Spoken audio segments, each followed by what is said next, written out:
Now for the next problem that we'll be doing will be problem 3.9.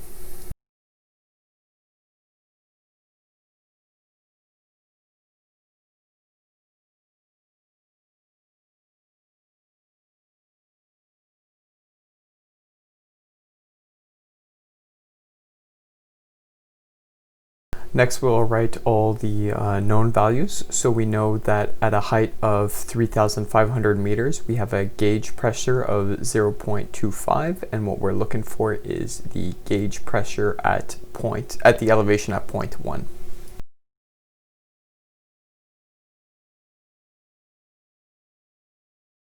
An important note is that we are working with gauge pressures, which is different than absolute pressures.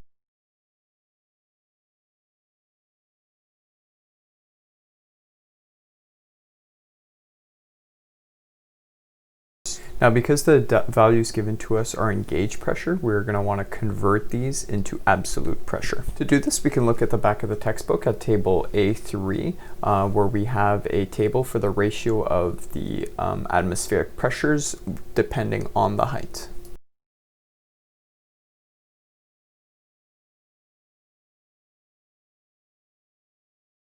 Such that as at an elevation of 3,500 meters, we have a ratio of atmospheric pressure from sea level is 0.6492.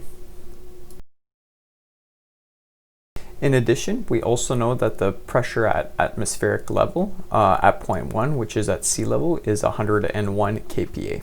With this information, we could find the absolute pressure at point 2 by adding the gauge pressure of point 2 plus the atmospheric pressure at point 2.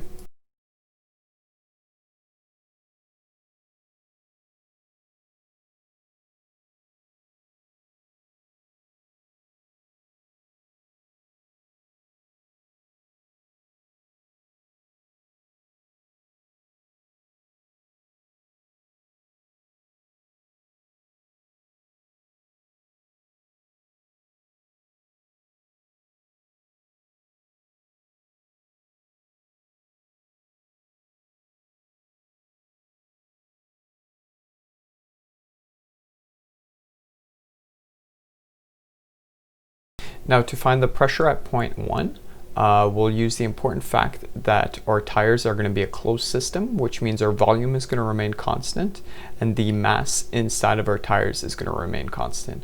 Knowing those two facts, we know that the density is constant.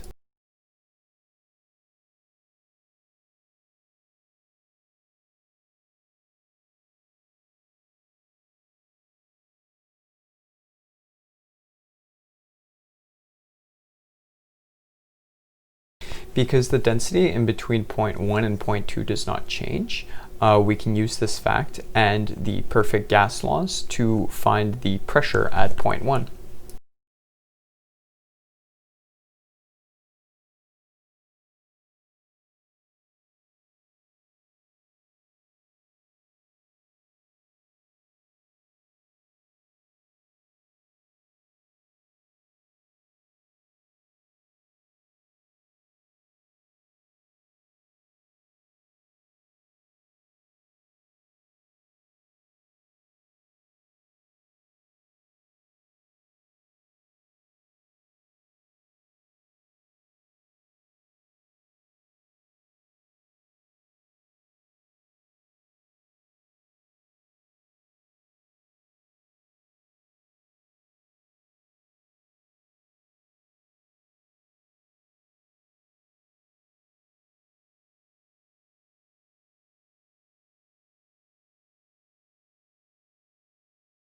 It's important to note that this pressure calculated at point 1 will be the absolute pressure.